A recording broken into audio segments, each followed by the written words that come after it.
Audio Jungle.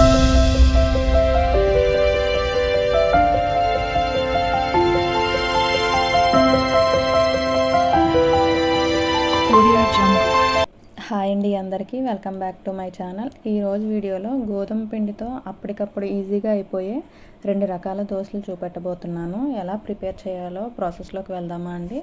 ముందుగా ఒక bowl తీసుకుని 1 కప్ గోధుమ పిండి వేసుకోవాలి. 2 టేబుల్ స్పూన్ వరకు బొంబాయి రవ్వ వేసుకోవాలి.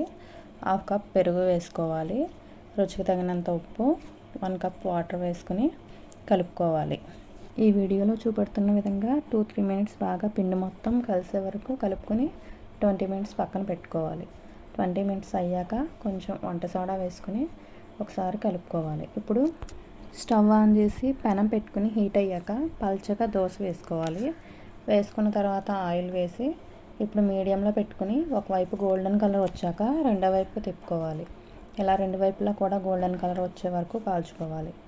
నెక్స్ట్ పిండిని ఒకసారి కలుపుకొని మళ్ళీ దోశ వేసుకొని ఆయిల్తో కాల్చుకోవాలి. అంతేనండి, వీట్ దోశ రెడీ అయిపోయింది. తీసి సర్వ్ చేసుకోవడమే.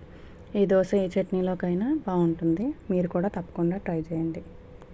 ఇప్పుడు స్వీట్ దోశ కోసం ముందుగా బౌల్ తీసుకుని 1.5 కప్పు గోధుమ పిండి వేసుకోవాలి.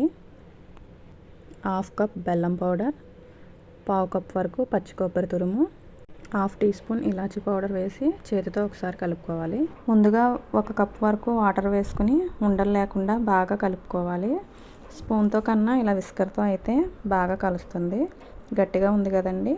ఇప్పుడు 1/2 కప్ వాటర్ యాడ్ చేసుకుని ఇలా దోశల పిండిలా కలుపుకోవాలి.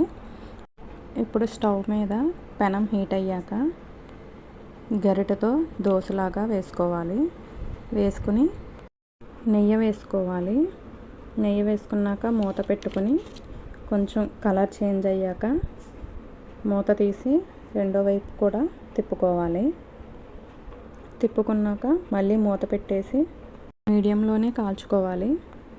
రెండో వైపు కూడా కాలిన తర్వాత దోశని పక్కకు తీసేసి మళ్ళీ ఇలానే అన్ని దోశలు వేసుకుని మూత పెట్టి కాల్చుకోవాలి. చూసారు కదండి, పిండి రుబ్బే పని లేకుండా అప్పటికప్పుడు ఈజీగా అయిపోయే 2 రకాల దోశలు. చూసారు కదండి, చాలా బాగుంటాయండి. టేస్ట్ అయితే చాలా బాగుంటుంది. మీరు కూడా తప్పకుండా ట్రై చేయండి. మీకు ఈ రెసిపీస్ నచ్చినట్లయితే లైక్ చేయండి, కామెంట్ చేయండి. ఇంకా ఇలాంటి హెల్దీ రెసిపీస్ కోసం మా ఛానల్ని సబ్స్క్రైబ్ చేయండి. Thank you for watching.